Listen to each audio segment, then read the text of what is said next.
Welcome to the Internal Views with Shahzoor Haider. People elect councillors so they can make a real difference to their lives. They have to make policies for the engagement and the development of the society. But what problems councillors are facing to deliver people's expectations? And are they really delivering what they have promised during their election campaigns? My guest today is Cllr Tamoor Tariq, the youngest ever elected councillor from Red Wales in the history of the United Kingdom. And just after completing his term in May 2018, he has been re-elected. So what difference he is going to make this time?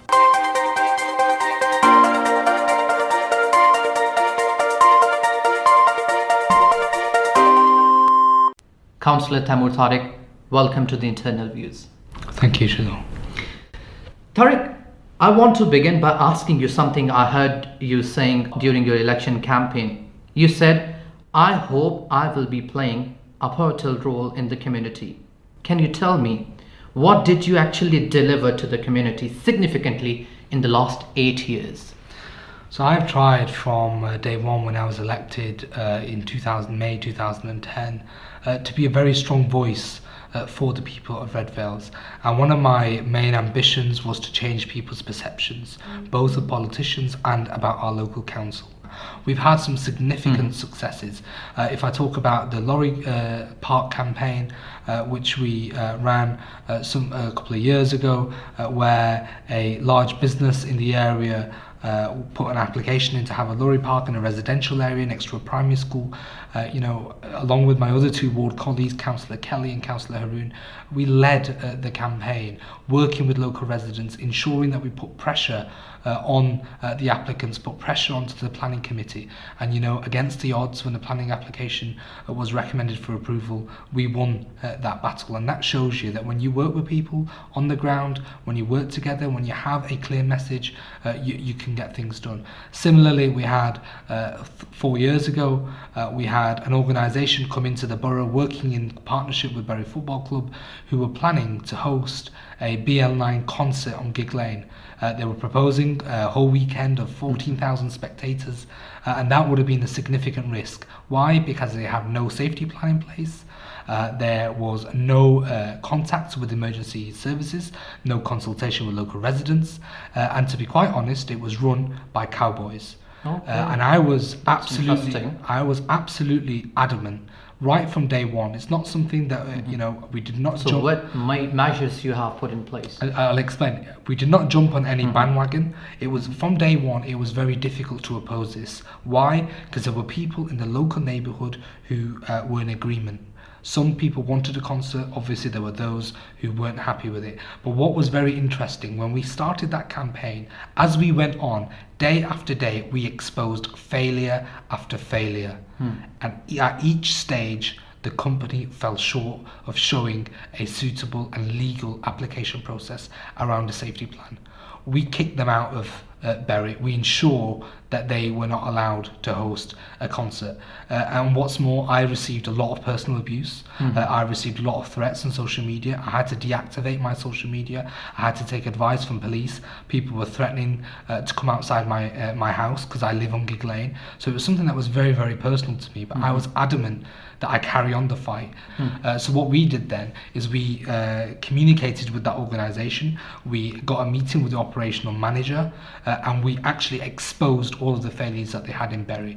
And within 4 weeks, that venue said, "No, thank you." So that is a campaign that I'm really, really proud of. Do you know why? Because it was local councillors working with the local community who said, "Not in our name. We will stop anyone who wants to come into our community who hasn't taken into consideration the safety of local residents, who hasn't worked with the local authority, who has ignored the emergency services, and who was prepared to put 14,000 people's lives at risk. We will stand up against them," and we did, and we won. And I believe, Tamoor, people acknowledge that. That's why they have re-elected you. They put their trust in you. But on the other hand, I have spoken to a couple of residents in your ward. They said why, the Red Wales residents, they are feeling that the area has become dumping ground for quite a long, and you have mentioned, and I have your tweet in front of me, you have done on the 14th of April, and you said that over the 2-3 months you spoke to some of the residents of your, and they said like fly tipping and litter was a big issue. So after the election, what were the measures you have put in place immediately to get rid of this problem? So we've already established, as you say, in the last couple of months that fly tipping and littering is a significant issue in Red Vales. Particularly, we received the most complaints in the Fishpool area. Again, working with my two ward colleagues, Councillor Kelly and Councillor Haroon, we actually organised, first of all, a public meeting in which we publicised and advertised in the local area. And what we said to people is, thank you for raising this issue with us, but please come to this meeting and discuss it and see how we can work together to solve it. Because no longer are we in the era where we can depend on local authority or any public services to resolve issues. It has to be a partnership approach. It has to be local councillors being community champions. It has to be local residents playing their part and ensuring that they're at the heart of local solutions. So what we did, we got people together, we asked them what their concerns were, where were the hotspots, what was the pattern, have they reported it, what more can we do locally to tackle the issue. And then by the end of that meeting, we were very successful in signing people up for a community cleanup. And what you saw on that community cleanup is people that have never taken part in something like that before. They've never been part of a local solution. They've never played an active role because they've traditionally relied on services. And these were genuine people that most of them we local councillors didn't know. Most of them we had no contact with, and that to me is a sign of success, because we managed to connect with people who were passionate about the area, who wanted to make a difference, but they did that by working with us, and we did that by working with waste management as well, who were able to provide some of the equipment, who were able to pick up. So the people, those who are listening us, they should believe that their problem gets solved within the next couple of months? Well, there's no definite time scale on any issue. I would say it's down to leadership. What are the problems you are facing to get rid of this problem? Well, some of the issues that we've got is around enforcement. We don't have enough enforcement as a local authority. We have invested significantly in this through our last council budget. The leader was very, very clear that tackling fly tipping is, we have a war on fly tipping in this authority. We want to ensure we can eradicate it where possible. Again, it's not an overnight solution.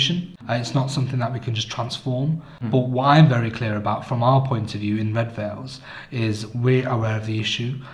We have identified it, we've communicated with residents, and actually what's more is we've rolled up our sleeves and got things done. And that is the kind of community campaigning, community connectivity that we have in Red Vales, and that's the reason why you saw I was able to receive the highest majority of any councillor on election night, because I feel that people gave a vote of confidence not only in my work as a local councillor, but also in their ability to make a difference as well, because local elections aren't about individual politicians, they're about the kind of community local people want to live in, and I would say that was an endorsement that local residents want to continue working with their local councils to ensure that we tackle other problems as well. You talk about the community, so if we look at Bury, so it's quite populated and multicultural and diverse community, people from different background, they are living here. As a councillor, did you experience the impact of international and national hate propaganda which is going on social media, and overall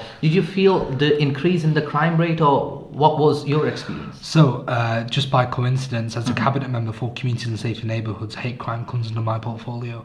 It's something that I'm very, very passionate about, and I've been very clear in my time as cabinet member that this local authority has a zero tolerance approach to hate crime, whether that's on a religious basis, on someone's race, on their gender, on their sexual orientation, on whether they associate with an alternative subculture. We have to ensure that everybody's treated equally.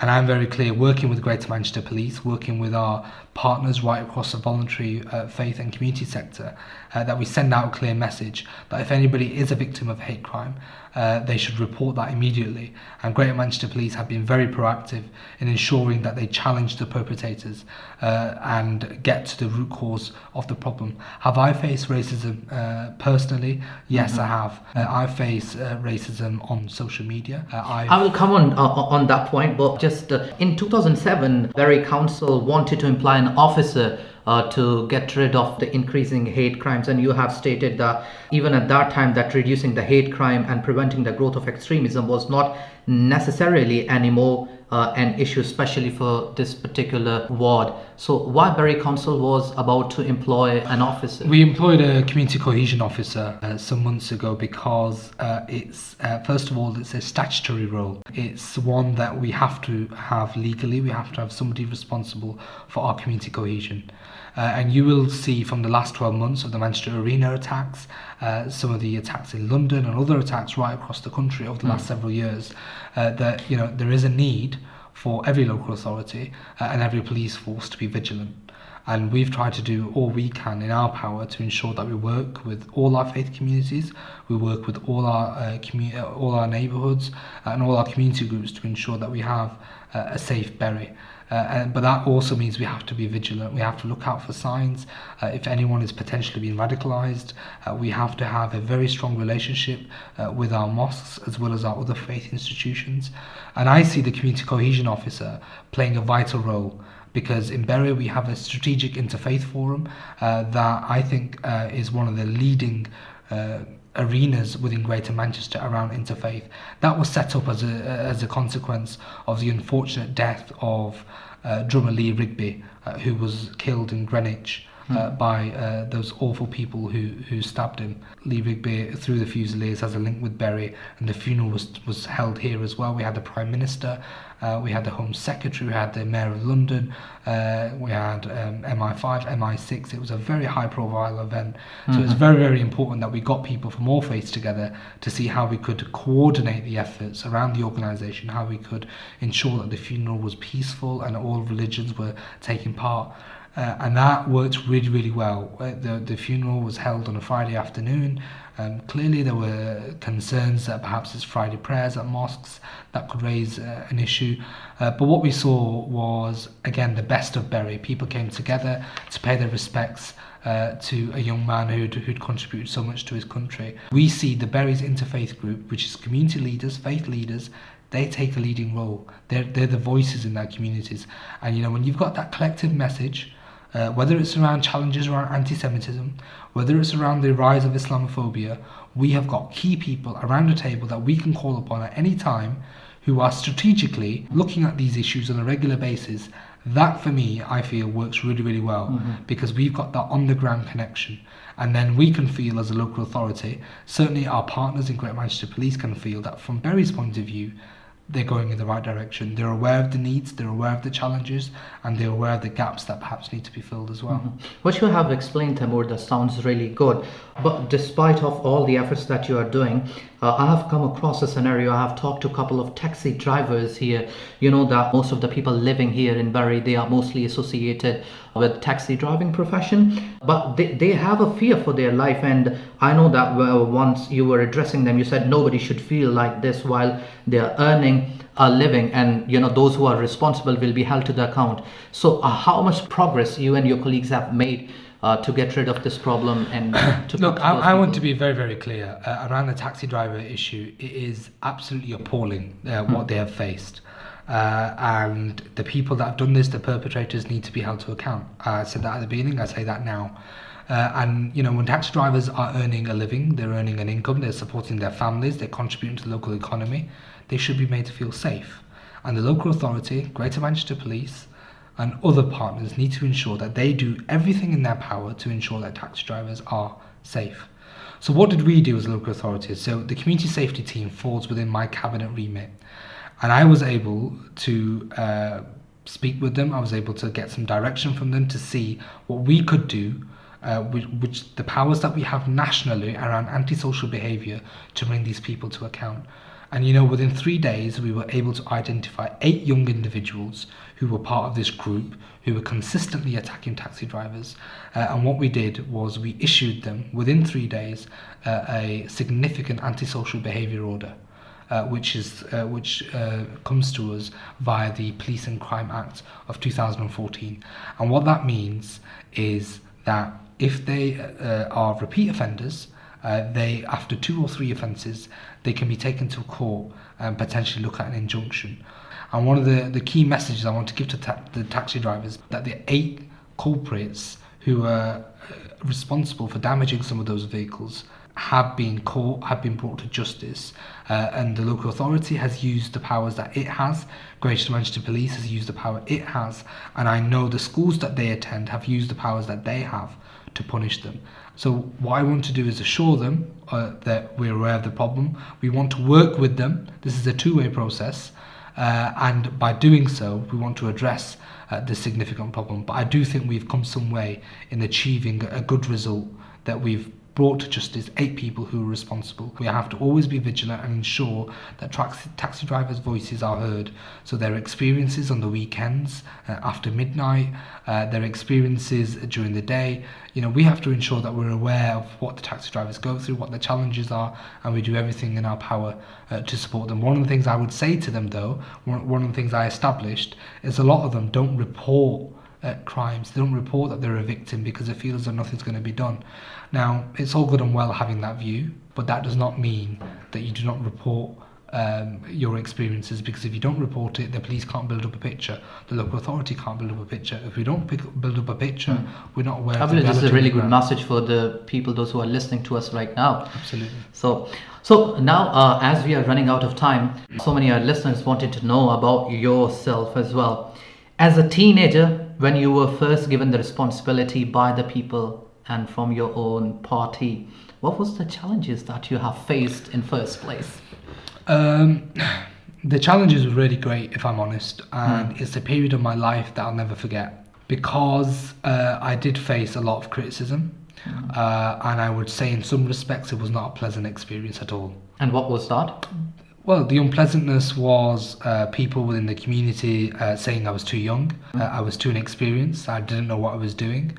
How could I make decisions on their behalf? My sort of idea was to break a glass ceiling, because I saw the disconnect between the establishment and people on the ground, and I knew that I could do everything in my power to play my part. Did you face any difficulty, as you belong from a minority by yourself? Did you face anything like that? I did. I would say particularly in the first election. I haven't faced it since, but I have faced a number of people on the doorstep who would say I'm not voting for an Asian candidate. I have to say in my second and my third election, I haven't faced anything like that. But one of the things I've been able to do actually through my second and third election is change people's perceptions. So no longer do they see me by my colour or by my age, but they see me about my ability to make a difference, my passion for the area, and my ability to connect. All I've tried to do is do the best for my people. I've tried to be there for them in good times and bad. I've tried to champion their causes, and I've tried to ensure that Red Veils has a strong voice in the town hall. And that's all I can do, the best of my ability. What I've tried to do over the last 8 years is do exactly that, is to say that yes, we all come through criticisms, but actually the biggest answer to your critics is doing what they most don't expect. And but people do expect, the legitimacy and the power and the authority of the character as well. While looking at your profile, I have come across to a scenario. I want you to just explain to our audience, what was that when you were suspended for 4 months and then you got cleared on the confidential dumping issue in 2011? What was that? That was around, it's very clear, it's in local press, that I was in hospital at the time. I was ill over a period of 3 weeks, and in my absence there were some election materials which were disposed of by my brother. Because people, they have criticized that particular issue. They thought like you might be involved. Yeah, absolutely. I had to provide hospital records to the council and also to Greater Manchester Police, which I did. I was innocently 3 weeks in one ward. I had no idea. So how come your brother had access to those documents? Because we live in the same house. He was basically having a clear up. And he then obviously decided to dispose of those in obviously not in the right way. And obviously I had to bear the brunt of that because it was my face that was on the literature. But that is an issue that, I dealt with. Obviously it's a big learning experience for me in that I guess... Did it damage you as a politician? Look, obviously anything in the press that's perhaps a bit critical, a bit negative is not always good. But I was very, very clear, I had nothing to do with it. As I say, I was in hospital, and it was circumstances outside of my control. Obviously, I've learned from that, and the people around me, my friends and family, have also learned. My last question to you is,